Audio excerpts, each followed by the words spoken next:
प्रयागराज में आप महाकुंभ में शामिल होने के लिए प्रयागराज पधारिए। ये 13 जनवरी से 26 फरवरी तक चलने वाला है।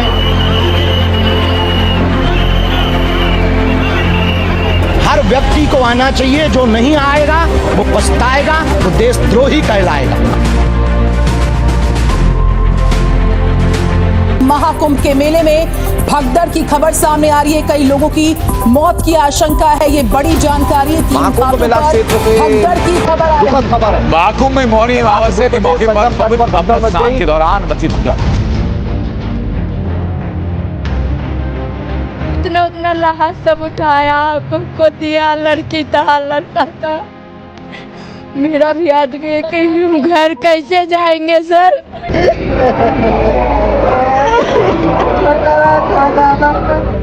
ये भी नहीं बता रहे किस अस्पताल में किस जगह जो घायल हुए हैं वो कहाँ गए, जिसकी बॉडी कहाँ गई वो भी तो दे दे पब्लिक को, भी जाके अपना देख लेंगे।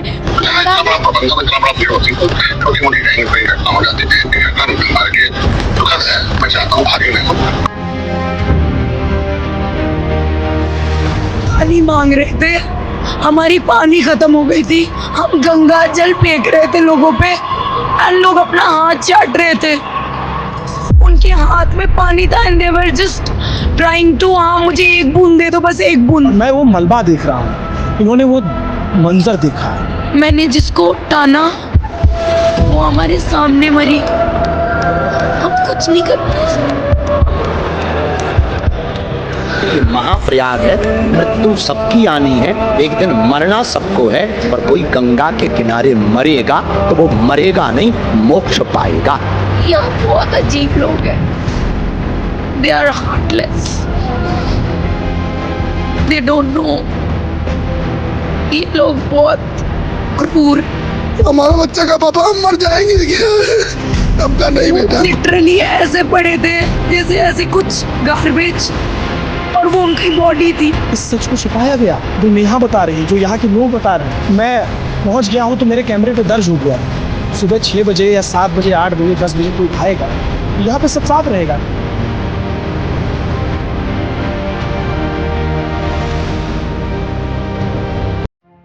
क्या बोलूं, अब चुपता है, यहाँ बोलना चाहता हूँ बट मेरे पास शब्द नहीं है अब इस पे बोलने को। इस सच को छिपाया गया। अब तक आपको पता है कि कुंभ में एक जगह भगदड़ हुई है और उसमें कुछ लोग मारे गए हैं, 30 लोग लगभग। लेकिन सच इतना ही नहीं है, 3 जगह भगदड़ हुई है जो प्रशासन और सरकार ने आपसे छुपा ली है। अब आप सोच सकते हो कि जिस प्रशासन और सरकार ने आपसे घटना ही छुपा ली, उन लोगों ने आंकड़ा सही दी होगी। 30 लोग तो सरकारी आंकड़े हैं, पता नहीं कितने लोग मारे गए हैं वहाँ पे। और ये सिर्फ एक जगह की बात है, बाकी 2 जगह और भी भगदड़ हुई और उसमें कितने लोग मारे गए इसकी तो कोई खबर ही नहीं है। और इन सब की वजह VVIP सिस्टम को बताया जा रहा है। मतलब सीएम 54 मंत्रियों के साथ नहाने जा रहे हैं, अमित शाह पूरे परिवार के साथ नहाने जा रहे हैं, और भी कई VVIP लोग। अब तक सीएम 9 बार जा चुके हैं कुंभ, और इनको VVIP ट्रीटमेंट देने की वजह से लोगों को काफी परेशानी सहनी पड़ी है। जब आपको पता है कि आप जाओगे तो आपके लिए VVIP इंतजाम करना पड़ेगा, और जिसकी वजह से लोगों को परेशानी झेलनी पड़ेगी, तो आप जा क्यों रहे हो? क्या आपके वहाँ ना जाने से आपको पाप लगेगा?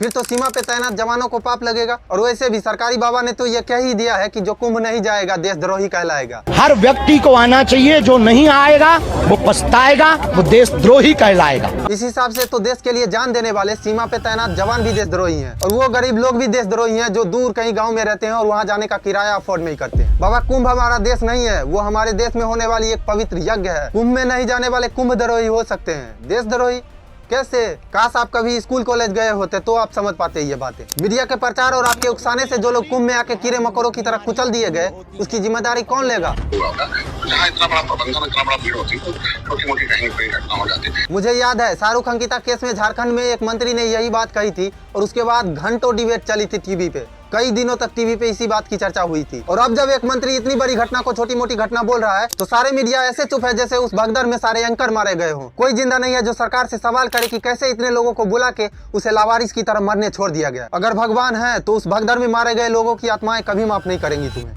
याद रखना। और इतनी बड़ी घटना होने के बावजूद भी, इतने सारे लोगों के मरने के बावजूद भी कुछ बेशरम लोग सरकार को ही डिफेंड कर रहे हैं, ये कह के कि जवाहरलाल नेहरू के टाइम भी ऐसा हुआ था। अरे कितना बेवकूफ है तू। जवाहरलाल नेहरू के समय भी घटना हुई थी, इसीलिए ये घटना गलत नहीं है। तेरे अंदर दिल भी है या नहीं? और तू इस घटना को नेहरू के टाइम वाले कुंभ से क्यों कंपेयर कर रहा है? उसके बाद वाले कई सफल कुंभों से क्यों नहीं कंपेयर करके देखता जिसमें किसी की जान नहीं गई? ये इतने सारे लोगों के मरने के बाद भी इतना गिर गए हैं कि अपने पापा के सरकार को डिफेंड करने के लिए इस घटना को किसी और वीडियो से लिंक करके साजिश बता रहे हैं। अब ये साजिश है या नहीं मुझे नहीं पता, लेकिन जिस वीडियो से लिंक करके इसको साजिश बताने की कोशिश की जा रही है वो गलत जरूर है। एक बस आकर के उधर खड़ा हुआ, उस बस में से 15-20 युवा लोग उतरे। सोशल मीडिया पर 2 वीडियो का एक कोलाज वायरल हो रहा है। एक क्लिप में कुछ युवक अखिलेश यादव जिंदाबाद के नारे लगा रहे हैं, वहीं दूसरी क्लिप में प्रयागराज में मौजूद लल्लन टॉप के पत्रकार अभिनव पांडे एक महाराज जी से बातें कर रहे हैं। महाराज जिस वीडियो में कह रहे हैं, दरअसल एक बस आकर रुकी थी जिसमें कुछ युवा निकले और वो यहाँ आकर भगदड़ मचाए थे। इसके अलावा प्रदीप ने हमें अपने मित्र वीरेंद्र यादव की इंस्टाग्राम प्रोफाइल भी भेजी। इसमें अखिलेश यादव जिंदाबाद वाले वीडियो को 27 जनवरी को अपलोड किया गया है। इससे साफ है कि प्रयागराज में 29 जनवरी को हुई भगदड़ से लगभग 40 घंटे पहले नारेबाजी का वीडियो सोशल मीडिया पर मौजूद था, यानी वीडियो भगदड़ से ठीक पहले का नहीं है। नारेबाजी के 1 दिन से भी ज़्यादा समय के बाद ये हादसा हुआ है। इसके अलावा लल्लन टॉप की टीम से महाराज जी जो बात कर रहे थे वो किसी दूसरे युवक के बारे में बात कर रहे थे। ये बात मुझे जब घटना हुई तभी से लग रहा था कि कोई आएगा और बोलेगा यहाँ पे मरे हैं तो मोक्ष को प्राप्त होंगे, और बाबा ने आकर क्या ही दिया। बात बोले ये महाप्रयाग है, मृत्यु सबकी आनी है, एक दिन मरना सबको है, पर कोई गंगा के किनारे मरेगा तो वो मरेगा नहीं, मोक्ष पाएगा। यहाँ मरे नहीं है कोई। कितने बेशरम और निर्दयी हैं ये लोग। अरे वो एक एक बूंद पानी के लिए तरस गए थे, वो कुचल के मारे गए हैं। इनको थोड़ी सी भी शर्म आती है क्या?